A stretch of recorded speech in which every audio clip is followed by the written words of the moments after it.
A few months ago, I bought the ultimate hoarder house sight unseen in one of my remote markets. Now, 4 months later, I flipped the house for a $45,000 profit. On this video, I'm going to show you a complete breakdown of the numbers and the before and after so you can see exactly how I did it. All that and more coming up.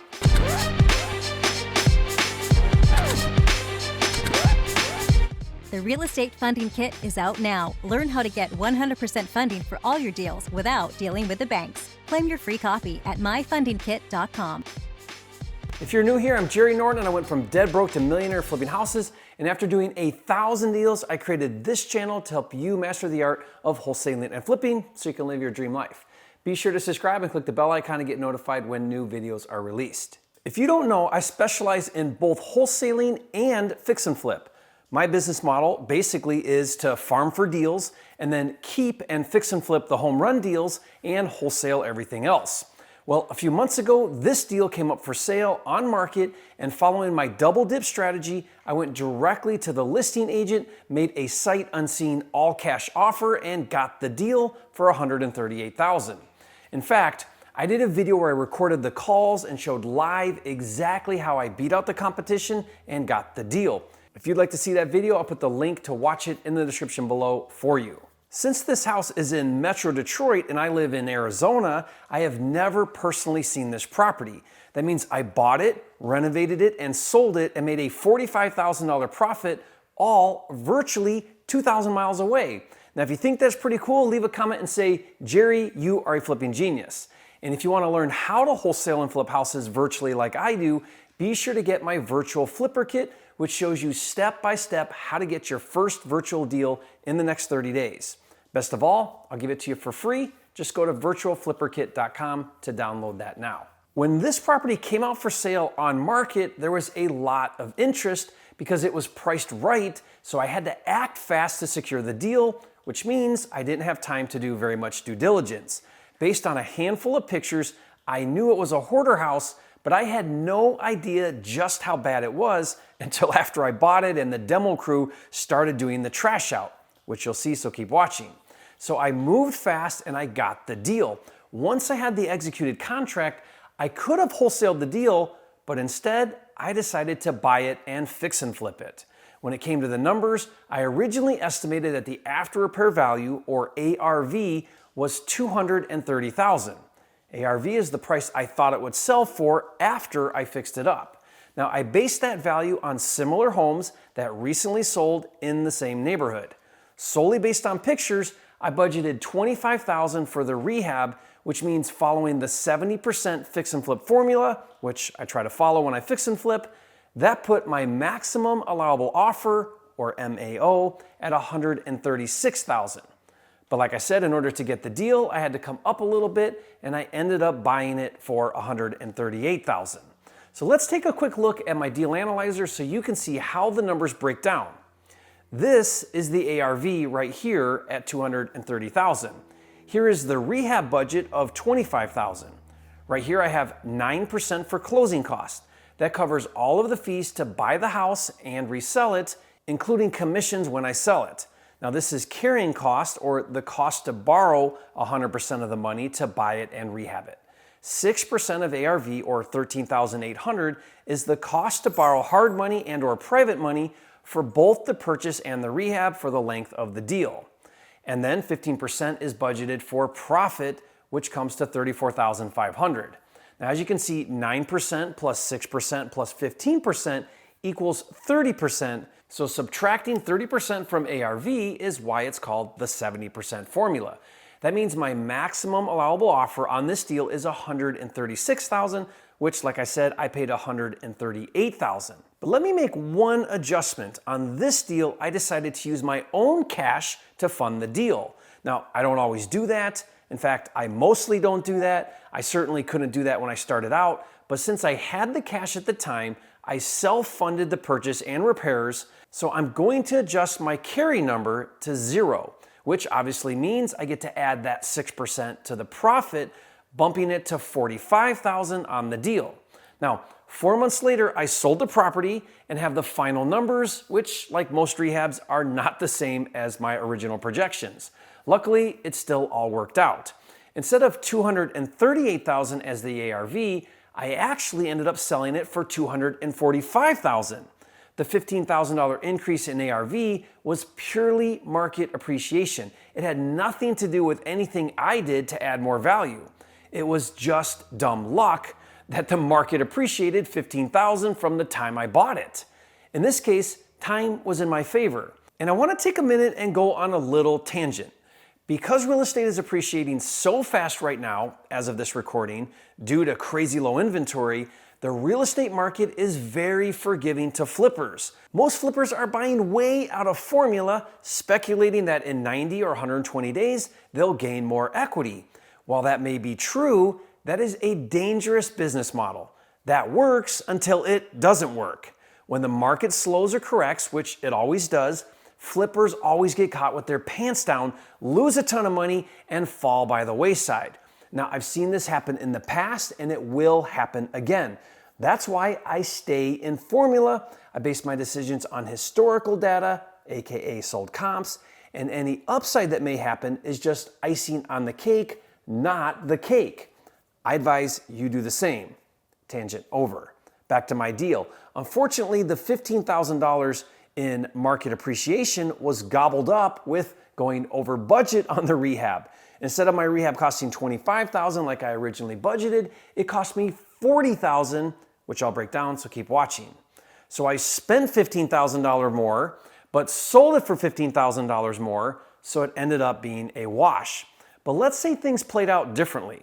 Let's say that I screwed up and I went over budget $15,000, but instead of gaining $15,000 in appreciation, let's say it sold for $15,000 less than I projected, which can easily happen. In that scenario, I would have only made $15,000, and as depressing as it would be to not make $45,000 like I projected, at least it still would have been a profitable deal. My goal with fix and flip is to have enough margin that if I screw up, I still make money. So let me ask you, would you rather do a deal where you hope to make $45,000 and you screw up big time and only make $15,000, or go into a deal hoping to make $15,000 and screw up and lose $15,000?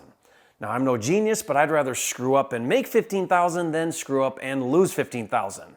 Oh wait, I am a genius. I hope that makes sense to you. The point is, if you fix and flip, follow the formula. If you wholesale, sell your deals to moron flippers who don't follow the formula. By the way, if you really want to understand the formula for flipping houses, I did a video that breaks it down better than anywhere else you'll see it. I'll put the link to that video in the description below for you. And if you want my custom deal analyzer tool that I use for all my deals, I'll give that to you for free. Just go to mydealanalyzer.com for a free login. So let's take a look at my rehab breakdown as well as the before and after transition. Now I'm going to pull up my project budget tracking tool. This column here is for items of the rehab. The estimate column is my budget price for each item before starting the project. The contract price is what I actually spend. And this is a working tool, so the draw column is what's been paid and the balance is what's still owed. And you can see right here that I estimated the rehab would be $25,000, but my actual cost was $40,000. So let's go through each item. I'm going to show you where I was off on my budget while at the same time showing you the before and after transition. Okay, now the way that my budget tracker tool works is I start with the exterior and then go down to the interior. So I like to kind of break it out with the outside then the inside. So if we start with the outside, I've got my dumpster column here. Now I estimated that I'd have a couple of dumpsters. I had no idea that this would turn into 5 40-yard dumpsters. I think we pay something like $350 a dumpster. So I originally budgeted like $1,200 for dumpsters, ended up being $1,750. Demo, this is the labor to then do the trash out. I thought $1,000, ended up being a little bit more, $1,500. We actually had to tear out the deck off the back of the house. It was just too far gone. So we ripped that off and threw that away as well. Windows, I didn't think we were going to do any window work. These windows ended up being really, really gross. It took a lot of work to just clean and scrape them and maybe some screens, and just we spent about $450 in labor that I did not budget. So see, I got 0 under the estimate, $450 under the actual. So that was something I didn't anticipate. You know, lock set, and then a roof. This was something I did not see. I did not anticipate. We ended up needing a new roof. That cost me $4,000. I could have maybe not done the roof, but it was right on the fringe and I was fixing everything else and I just felt like it would become an issue with a buyer and I wanted to ask top dollar, so I ended up going ahead and doing a new roof.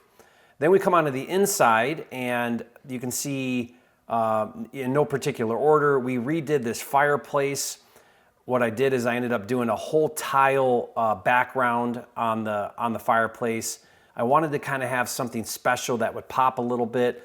I didn't decide that till afterwards. I didn't think I would be doing that, so I didn't budget anything for that. And it ended up costing $1,300 to do that, a feature. My demo is already included in that outside demo number.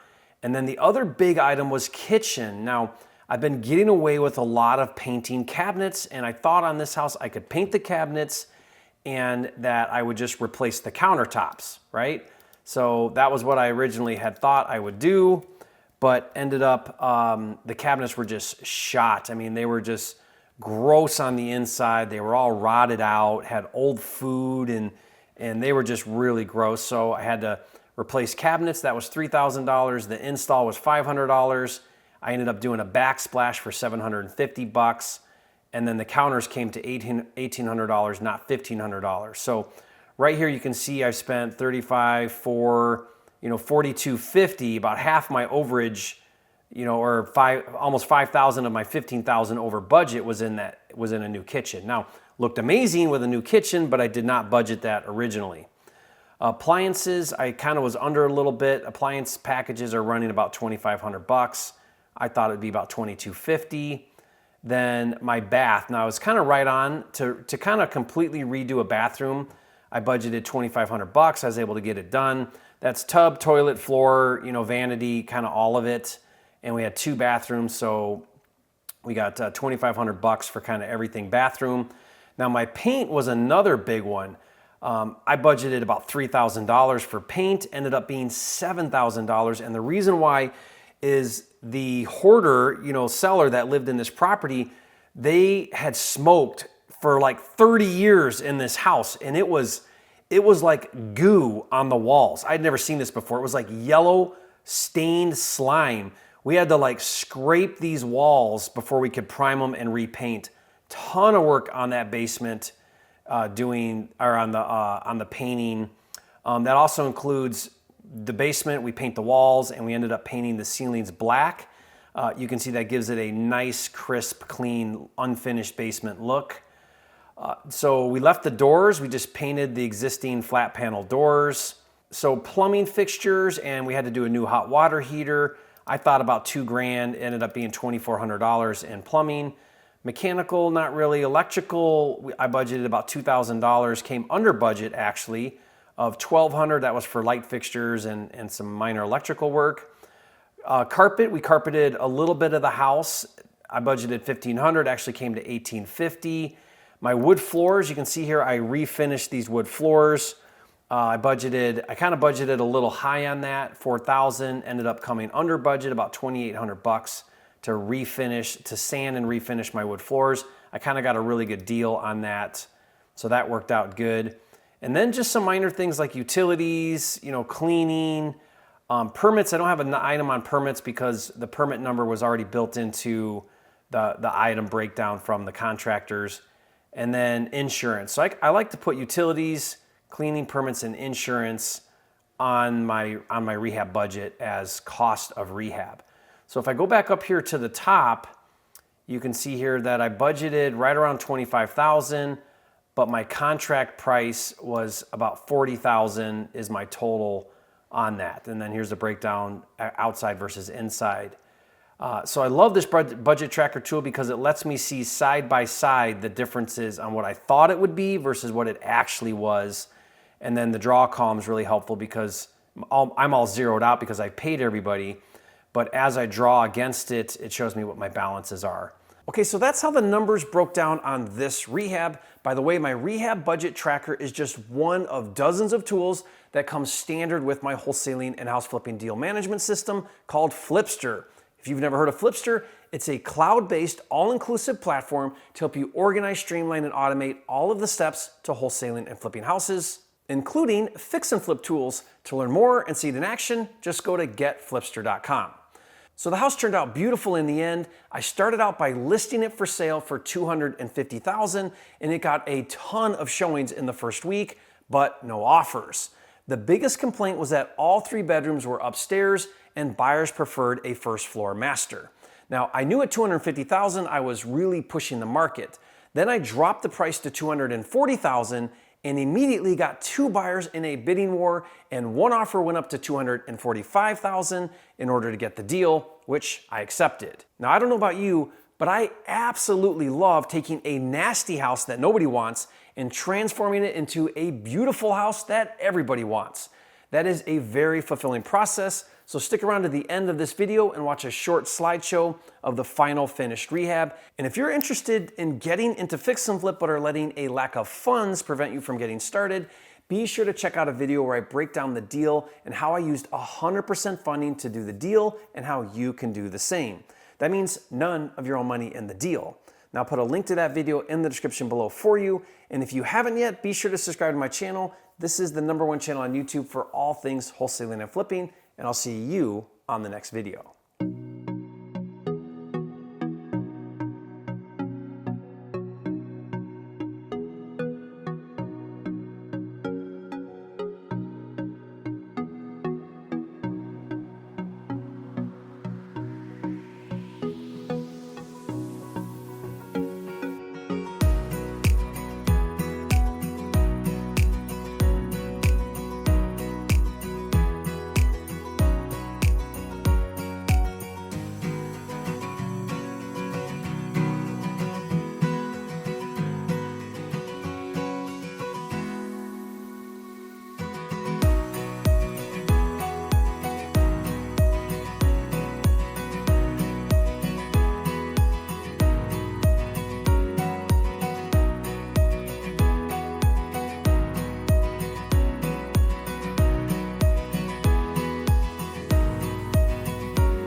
Completely empty. Wait, was Whoa! That's a mold right there. Gross. This can is completely empty. All the tomatoes seeped out over time. Oh, it's like a spider web.